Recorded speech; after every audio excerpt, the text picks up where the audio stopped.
The text message came through at 2:47 p.m. on a Tuesday. I was reviewing Q4 projections when my phone buzzed with my sister Emma's name. Can't have you at Christmas this year, Alex. Sorry. Mark's parents are coming and they're all corporate executives. Your factory job would be awkward. You understand, right? Before I could respond, Mom's message appeared in the family group chat. Emma's right, sweetie. Maybe next year when you've moved up? Face with tears of joy, face with tears of joy, face with tears of joy. 3 laughing emojis. That was Mom's signature move, cruelty wrapped in emoji humor. My brother David chimed in. Honestly, Alex, it's probably for the best. Mark's dad runs a hedge fund. What would you even talk about? Assembly line quotas. I stared at my phone for a moment, then typed, understood. That single word carried 28 years of history. Growing up, I was the family disappointment waiting to happen. Emma was the golden child. Perfect grades, perfect internships, perfect trajectory into corporate marketing. David followed close behind with his finance degree and his entry-level position at a regional bank that he talked about like he'd founded Goldman Sachs. Then there was me. The one who chose state school over private university. The one who majored in industrial engineering instead of business. The one who, according to family legend, threw away every advantage we gave you. Industrial engineering, Dad had said at my graduation, barely masking his disappointment. So you'll what? Manage factory floors. Something like that, I'd replied. What I didn't tell him was that I'd already accepted a position with Meridian Industries, not on the factory floor but in their management training program. What I didn't mention was that the CEO, James Chin, had personally recruited me after I'd presented a revolutionary efficiency model at a university conference that would save manufacturing companies millions. What I definitely didn't share was that James had looked at my work and said, "You don't think like an engineer. You think like someone who's going to run a company someday." I was 22 and I made a decision that day. I would build something extraordinary and my family wouldn't know about it until I decided they deserved to know.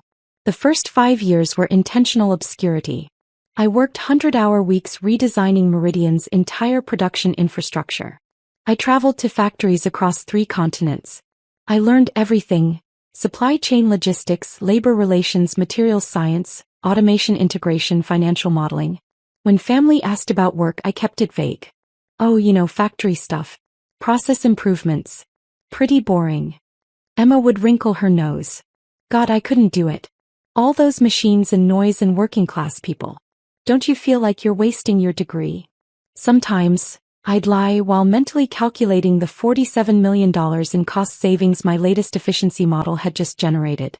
By year 3, I was Director of Operations. By year 5, I was VP of Strategic Development. By year 7, James Chin called me into his office with an offer that would change everything. "I'm retiring in 18 months, he said. "The board wants you as CO. I was 29 years old.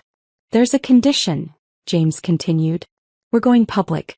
The IPO will make this a $200 million company overnight. Maybe $300 million within 2 years. You'll own 22% through stock options and performance incentives. Are you ready for that spotlight?" I thought about my family. About the laughing emojis and the condescending questions about my factory job. About being uninvited from Christmas because I'd embarrass my sister in front of her executive future in-laws. "I'm ready," I said. "But I want to control the narrative. Keep my name out of the press until after the IPO. No Forbes profiles, no media appearances. We announced the transition 6 months after we're public and the stock has stabilized." James raised an eyebrow. "That's unusual." "I have my reasons." He studied me for a moment, then nodded. "Your company, your rules. Soon anyway." The IPO happened on a Tuesday in March. Meridian Industries went public at $18 per share. By market close, we were at $31. The company was valued at $387 million. My 22% stake was worth $85 million on paper.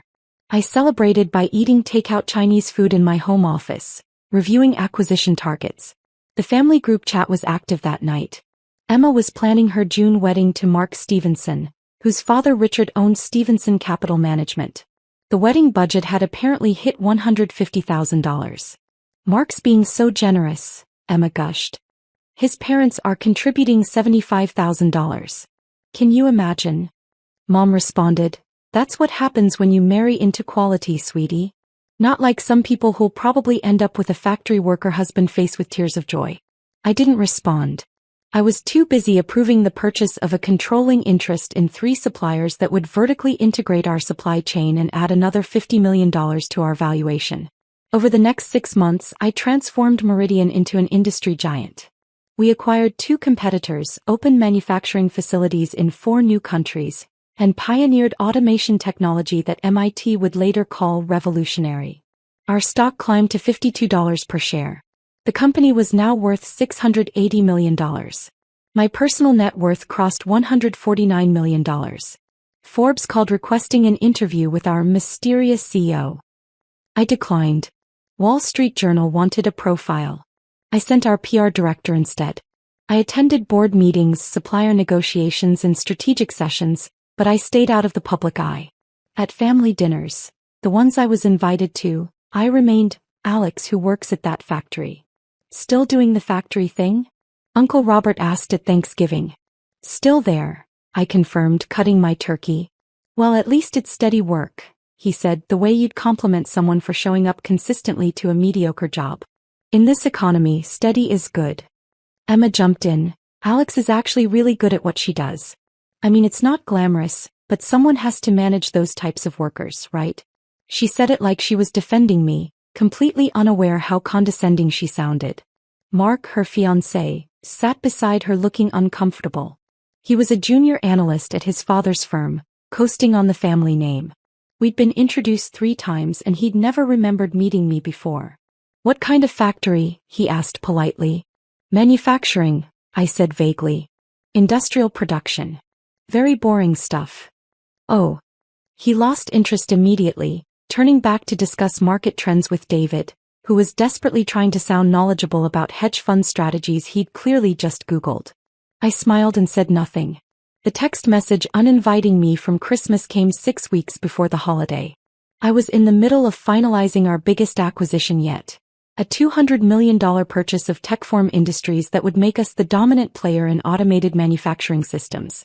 Emma's words stung less than they might have years ago. By now, I'd built something so far beyond her comprehension that her judgment felt like a child critiquing a symphony. But Mom's laughing emojis? David's comment about assembly line quotas? Those activated something cold and strategic in me. I forwarded the message thread to my executive assistant, Sarah. Pull everything we have on Stevenson Capital Management, I wrote. Financials, client list, portfolio performance, personnel. I want to know what Mark Stevenson does there and how their firm is performing. Sarah's response came 2 hours later. It was thorough. Stevenson Capital Management was struggling.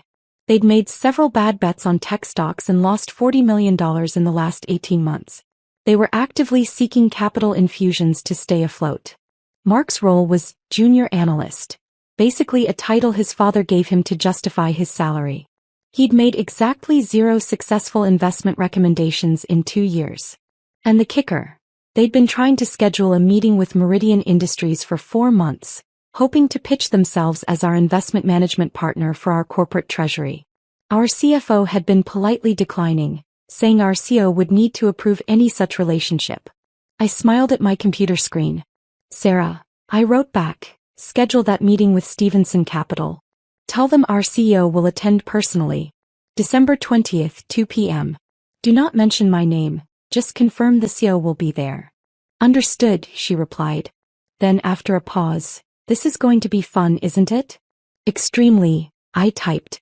December 20th arrived with clear skies and temperatures hovering around freezing. I dressed carefully that morning. A charcoal gray suit from Armani, a silk blouse, and the Cartier watch my board had given me when we hit $500 million in valuation. My hair was pulled back in a sleek bun. I looked exactly like what I was. A CEO of a $680 million company who'd built an empire while her family thought she was checking time cards on a factory floor. The Stevenson Capital offices were downtown, in a building trying very hard to look more prestigious than it was. I arrived at 1:55 p.m. with Sarah and our CFO Robert Martinez. Conference room C, the receptionist said. They're expecting you. We walked down the hallway. Through the glass walls I could see them. Richard Stevenson, silver-haired and pompous, sitting at the head of the table. Two associates whose names I'd already forgotten. And Mark, my sister's fiancé, looking nervous and underprepared, shuffling papers he clearly hadn't read. They couldn't see me yet. The glass was one way from the hallway. "Ready?" Robert asked quietly. "Absolutely," I said. Sarah opened the door. Richard Stevenson stood immediately, his salesman smile activating. "Welcome. Thank you so much for making time to..." He stopped mid-sentence. They all did. Because they were staring at me. Mark's face went through a fascinating journey. Confusion, recognition, more confusion, then dawning horror as his eyes traveled from my face to the portfolio in Sarah's hands with CEO briefing embossed on the cover. "I'm sorry," Richard said slowly, his smile frozen. "There must be some mistake. We were expecting..." "The CEO of Meridian Industries," I finished calmly, extending my hand. "Alexandra Chin Morrison. We've been corresponding through intermediaries for several months. I apologize for the delayed response. Our acquisition schedule has been quite aggressive this year." I watched Richard's face as his brain tried to process this. His eyes darted to Mark, whose face had gone completely white. "Chin Morrison," Richard repeated. "I took my husband's name when we married 3 years ago," I explained smoothly. I'd married Daniel Morrison, Meridian's chief technology officer, in a quiet ceremony in Napa. My family hadn't been invited. They didn't even know I was married. But you might know me by my maiden name from the industry publications. Alexandra Chin. Though most people just call me Alex. The color drained from Richard's face now too. Mark made a sound like a small animal dying. "Wait," Mark croaked. "Alex? Factory Alex? You're..." "Factory Alex," I repeated, tasting the words. "Yes, I suppose that's what my family calls me. Because I work in manufacturing. Because I run this manufacturing company, actually. Because I built this $680 million manufacturing empire from the ground up over the last 8 years while apparently being too embarrassing to invite to Christmas dinner." I let that hang in the air for a moment. "Shall we sit?" I continued pleasantly, moving to the head of the table, the seat Richard had been occupying. He scrambled to move. "I have another meeting at 3:30, so let's make this efficient." Sarah placed the portfolio in front of me. Robert took the seat to my right. Mark looked like he was going to vomit.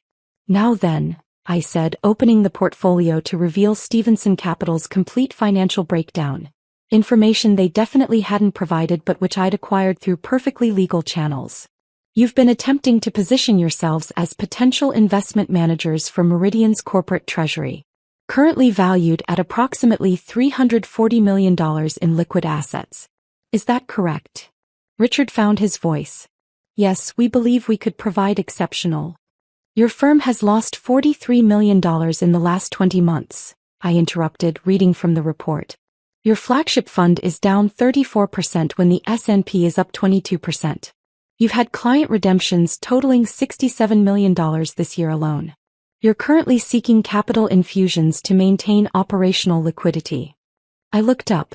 Does that sound like a firm I should trust with $340 million? The silence was deafening. Mark's voice came out strangled. "Alex, I didn't. Emma said you worked on a factory floor. She said you were..." she said. "Embarrassing." I supplied helpfully. "Yes, I got that text. Your factory job would ruin everything." I believe those were her exact words. Followed by my mother's laughing emojis and my brother's comment about assembly line quotas. I pulled out my phone and with theatrical precision found the message thread and turned it toward Richard. "This is from 6 weeks ago. That's your future daughter-in-law, explaining why I couldn't attend Christmas dinner because my job would be too awkward around your executive family." Richard's face went from white to red. "Mark, what the hell?" "I didn't know." Mark shouted. "How was I supposed to know? He never said." "Emma said her sister worked in a factory. She made it sound like you were checking inventory or operating machines or something." "I do check inventory," I said mildly. "When I'm touring our 17 manufacturing facilities across 9 countries. And I understand machine operation intimately. I redesigned our entire automation system. That innovation alone saved us $89 million annually. It's also why MIT offered me an adjunct professorship, which I declined because running a company is rather time-consuming." I stood up, smoothing my suit. "Gentlemen, I think we're done here.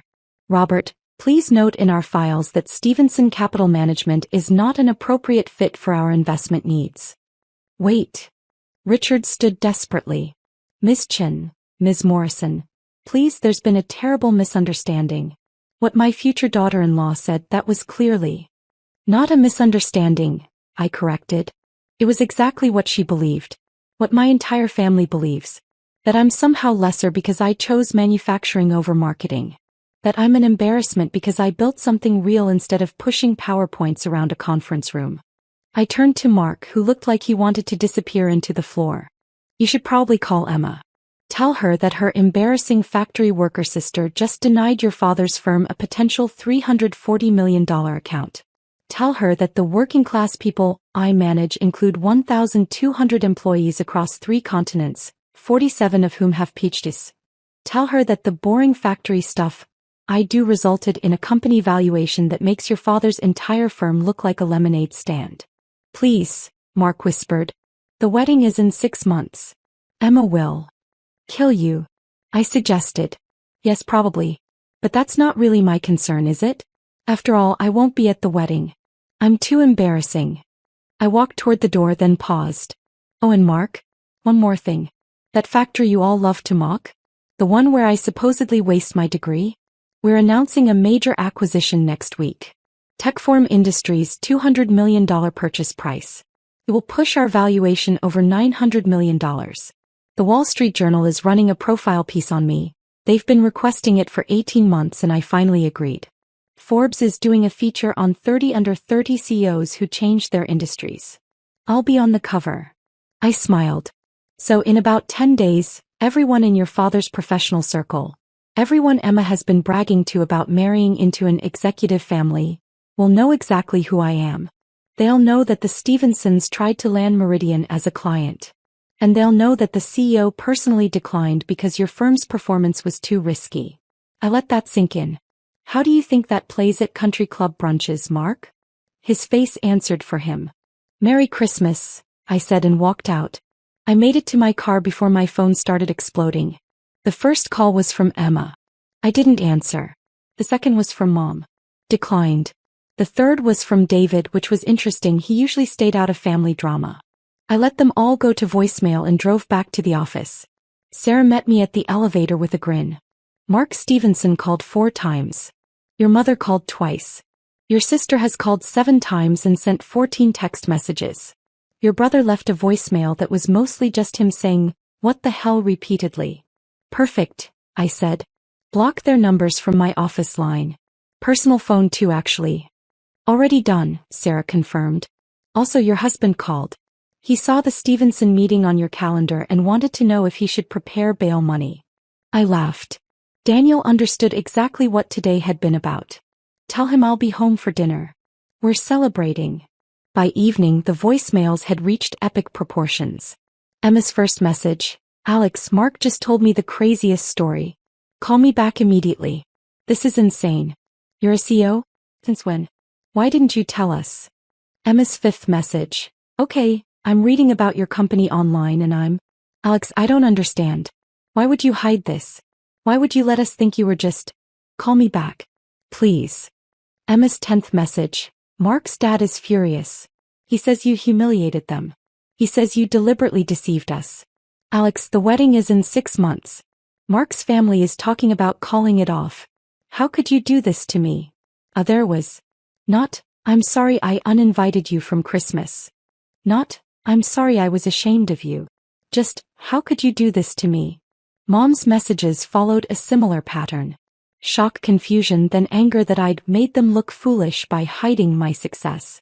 David's voicemail was different. Alex, look, I'm reading about you right now. 9 countries? $680 million? What the? Why didn't you say something? We've been treating you like... Yeah, I get it now. I get why you didn't say something. Call me back. Please. I owe you an apology. At least David was capable of basic self-reflection. I didn't call any of them back. The next morning, my executive assistant forwarded me an email that had come through our corporate contact form. It was from Richard Stevenson. Ms. Morrison, I hope we can discuss yesterday's meeting more calmly. There have clearly been family miscommunications that affected everyone's perception. I would appreciate the opportunity to. I deleted it without finishing. An hour later, Emma showed up at Meridian's headquarters. Security called my office. Ms. Morrison, there's an Emma Chin in the lobby demanding to see you. She says she's your sister. She's quite insistent. Have security escort her out, I said calmly. Add her to the banned visitors list. Understood. 20 minutes later, my personal cell phone rang from a number I didn't recognize. Against my better judgment, I answered. Alex. Finally. They threw me out of your building. Emma's voice was shrill. Security. Your security threw me out. I'm your sister. You're a person who uninvited me from Christmas because my job was embarrassing, I corrected. That's not the same as being my sister. I didn't know.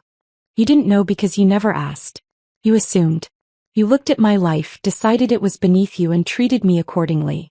For 8 years, Emma. 8 years of condescending comments and pitying looks and being excluded from family events because I didn't fit your image. I'm sorry, bae.